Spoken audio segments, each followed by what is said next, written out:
CD Scanner Housing Part by จริงเดียวชิ้นส่วนโครงครอบเครื่องสแกน CT เครื่องจักรรุ่น MRA 600ดอกกัดปลายแบนขนาด 10 มิลลิเมตรการเก็บผิวละเอียดของผนังด้านข้างของช่องว่างภายในดอกกัดปลายโค้ง R 3 มิลลิเมตรการทำความสะอาดบริเวณส่วนโค้งของช่องว่างภายในดอกกัดปลายแบนขนาด 20 มิลลิเมตรการกัดขึ้นรูปพื้นผิวที่เป็นขั้น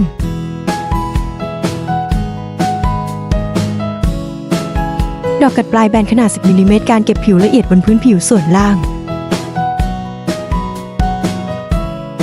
ดอกเจาะขยายรูดี85 มิลลิเมตรการคว้านรู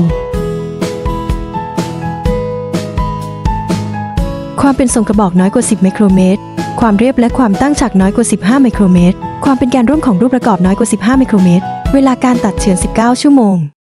สนใจสินค้าสอบถามเพิ่มเติมที่ GFRT.machinery